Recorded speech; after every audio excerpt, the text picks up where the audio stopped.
Hello friends, आपका फिर से स्वागत है आपके अपने एजुकेशनल चैनल में। उम्मीद करता हूँ आप लोग सभी अच्छे होंगे और आप लोगों की तैयारी भी बेहतर चल रही होगी। इसी क्रम में मैं आपके सामने आज कुछ रीजनिंग से संबंधित जो महत्वपूर्ण प्रश्न है, क्योंकि काफ़ी कम समय अब आपके एग्जाम में बचा हुआ है, तो रीजनिंग के कुछ क्वेश्चन लेकर आया हूँ और उम्मीद करूँगा ये आपके लिए बेहतर साबित होंगे तैयारी करने में। तो देखिए, यहाँ पर आपको डायरेक्शंस दिया गया है 1 to 5। Some groups of letter are given, all of which except one share a common similarity while one is different. Choose the odd one out. आपने क्या करना है, यहाँ पर कुछ ग्रुप दे रखा है आपको लेटर्स का, ठीक है। इसमें क्या है, एक सही है और एक जो है अन्य तीनों से थोड़ा डिफरेंट है, ठीक है।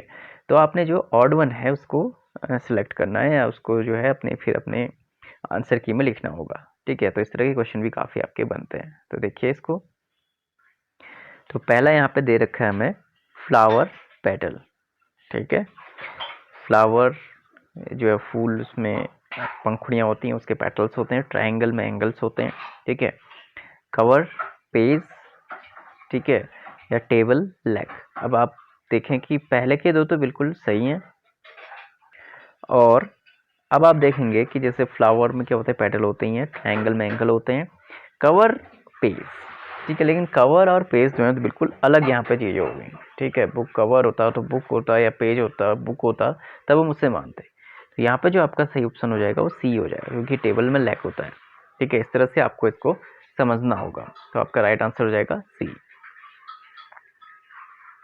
इसको आप ऐसे भी देख सकते हैं कि जो सेकंड है, ठीक है, सेकंड वन है, जैसे कि पेटल है, वो किसका पार्ट है, फ्लावर का। एंगल किसका पार्ट है, ट्रायंगल का। लेग किसका पार्ट है, टेबल का। लेकिन पेज कवर का पार्ट नहीं है, पेज बुक का पार्ट होता है। तो आपका सीधा सीधा आंसर निकल के आ गया सी। सेकंड क्वेश्चन देखिए, ऑस्ट्रिच, पेंगुइन, एमू, आउल। अब आप इसमें देखिए कि आप देख सकते हैं इजीली, ठीक है। थोड़ा साइंस के विद्यार्थी तो और इसको इजीली कर लेंगे कि ऑस्ट्रिच, पेंगुइन और एमू, अगर आप इन तीनों को ध्यान से देखें, so all of these are flightless bird, यानी कि जो उड़ नहीं सकते ऐसे चिड़िया हैं, ठीक है। इनको कहा जाता है फ्लाइटलेस बर्ड, ठीक है। जबकि उल्लू जो है एक फ्लाइट बर्ड है, यानी कि उड़ने वाला पक्षी है, ठीक है। तो सीधा सीधा आंसर आपका हो गया चौथा जो इनमें ऑड है वो है फोर्थ, आउल। नेक्स्ट है वॉल्केनोस, सुनामीज, टॉर्नेडोज, एक्सप्लोजन। अगर आप इनको ध्यान से देखें तो वॉल्केनो, सुनामी और टॉर्नेडो, ये क्या है, तीनों नेचुरल कैलामिटीज, ठीक है, यानी कि प्राकृतिक आपदाएं हैं। लेकिन एक्सप्लोजन जो है या विस्फोट जो किया जाता है, एक्सप्लोजन, न्यूक्लियर एक्सप्लोजन अगर हम कहें, तो ये क्या है, नेचुरल नहीं है। तो राइट आंसर क्या हो गया आपका, D. D is the right answer. यहाँ पे एक और बहुत इंटरेस्टिंग क्वेश्चन आपके लाया, मैं केवल मेन क्वेश्चंस आपके लाऊंगा, कोई वन वाइज सीक्वेंस से नहीं लाऊंगा दोस्तों। इसमें जो आपको बहुत ज़्यादा इम्पोर्टेंट है, जो बहुत ज़्यादा इम्पोर्टेंट है आप सभी के लिए, वो लेकर आया हूँ। जैसे आप यहाँ देखिए, ई अपॉन 7, ठीक है। फर्स्ट है ई अपॉन 7, 1/13 भी कह सकते हैं, एन बाय 17 और एक्स बाय 26। काफ़ी इंटरेस्टिंग क्वेश्चन है। तो पहले को अगर हम देखें तो ई क्या है, ई अगर हम अल्फ़ाबेटिकली शुरू करें तो ए फर्स्ट से ही आपको क्लियर हो जाएगा, सी डी ई। इनको अगर हम काउंट करें 1 2 3 4 5, पाँचवें नंबर पर ये आता है। अगर इसमें से +2 करें तो हो जाएगा 7, तो ई बाई 7 यहाँ से ही ऐसे आ गया, ठीक है। अब इसको आप देखिए 13 में भी मैच करके देखिए, ठीक है। तो 1 यहाँ पर जो है, ठीक है, अदर यहाँ पर जो ऑड है यही है, 1 यहाँ पर दिया गया है। जबकि एन में भी करेंगे तो वो +2 आ जाएगा, एन के ग्राम 15 नंबर पर होता है। ऐसे ही एक्स होता है 24 में, तो +2 करेंगे तो 26, सीधा सीधा आपका आंसर हो जाएगा बी। एक यही यहाँ पे ऑड है। नेक्स्ट क्वेश्चन है, इस तरह के क्वेश्चन भी मैथ से रिलेटेड आपके एग्जाम में ज़रूर आएंगे। 12 प्रोपोर्शनल टू 20, ठीक है। दोनों का अनुपात अगर 30 है तो 30 अनुपात किसके इक्वल होगा, ठीक है। तो इसका जो सीधा सीधा आंसर निकल के आएगा वो बता दूं आपको, 42। कैसे आएगा, अगर हम 12 को देखें तो 3 का स्क्वायर +3, ठीक है, 9 + 3 इज इक्वल टू हो जाता है 12।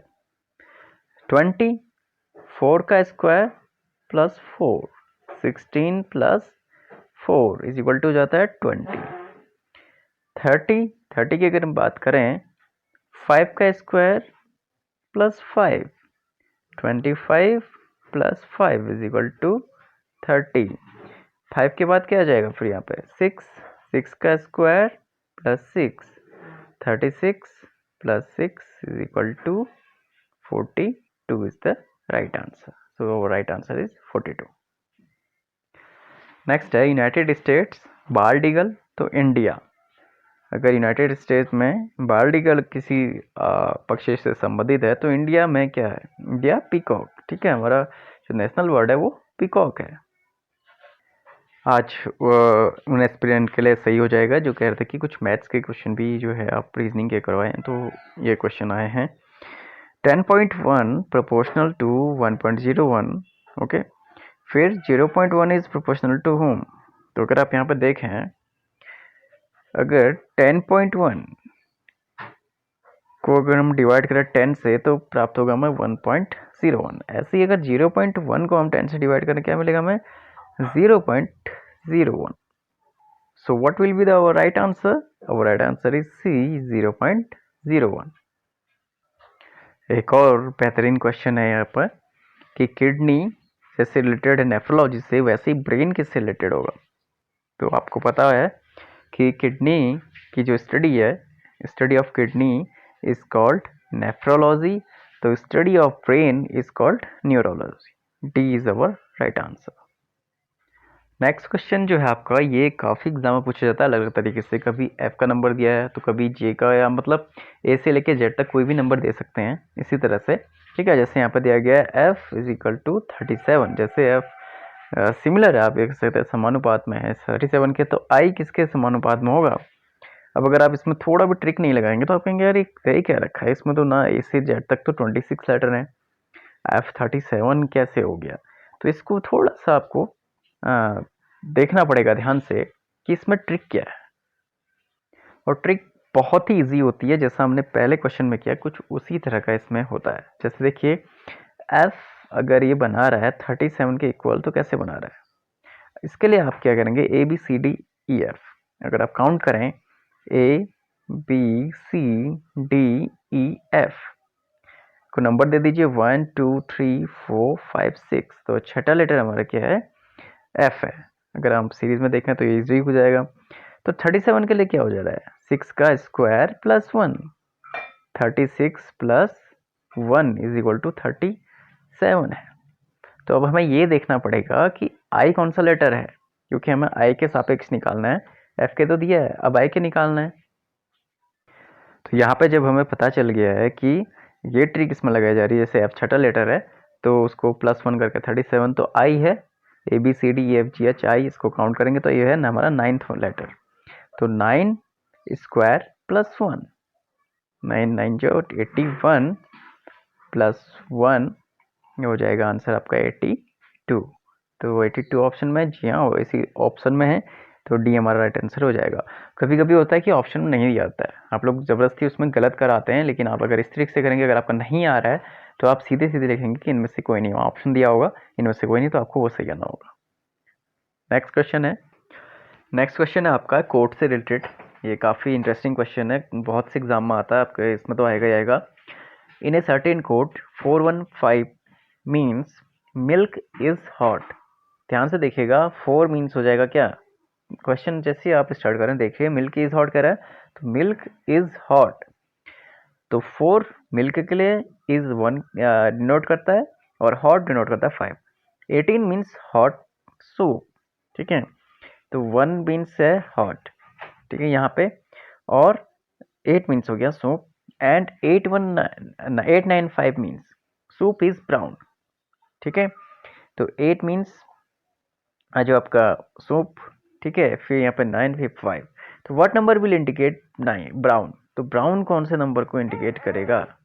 तो आप यहाँ पे देखिएगा ध्यान से कि जल्दीबाजी में इसको नहीं करना है। जैसे आप देख रखा है हॉट सूप, तो यहाँ पे क्या हो जाएगा 1 आपका क्या है हॉट के लिए यूज हो रहा है, ठीक है, और 8 जो है आपका सूप के लिए यूज हो रहा है। तो इसको ध्यान देखिएगा। तो सूप इज ब्राउन, तो ब्राउन के लिए क्या यूज होगा? ब्राउन के लिए यहाँ पे यूज हो रहा है 9, ठीक है।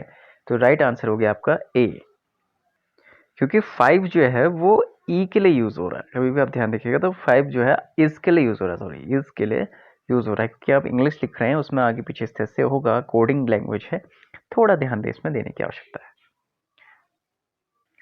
ऐसे ही अगला प्रश्न है आपका कि अगर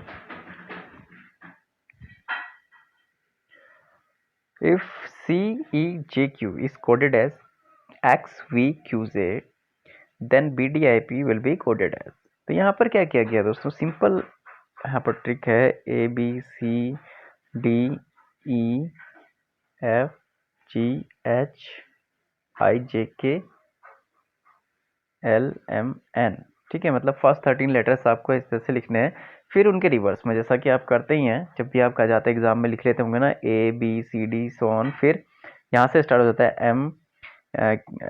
एम के बाद NLMNO रिवर्स ऑर्डर में, ठीक है। तो आप आमने सामने अगर इसको रखें हैं तो C के रिवर्स में आ जाता है X, E के रिवर्स में आ जाता है V, J के रिवर्स में आ जाता है Q, Q के रिवर्स में आता है J। आप इसको करके देख लीजिएगा, ठीक है। अगर पॉसिबल हो तो मैं भी दिखा दूंगा आपको।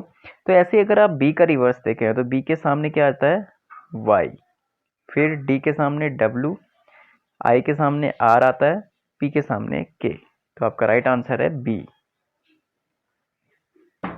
तो इस तरह से आपने जो है बनाना है। अगर आपको समझना है कि जो पहली बार इस तरह की तैयारी कर रहे हैं तो ABCDEFGHIJKLMN, ठीक है। फिर N से लेके उसी के जस्ट सामने आपने लिख देंगे अपोजिट 30 लेटर इन रिवर्स ऑर्डर, तो आप जो है आंसर इजीली फाइंड कर पाएंगे,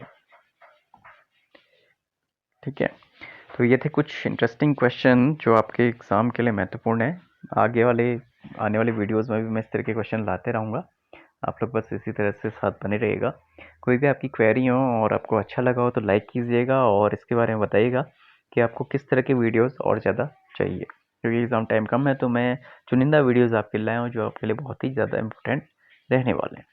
तो मिलते हैं आपसे नेक्स्ट वीडियो में। Thank you.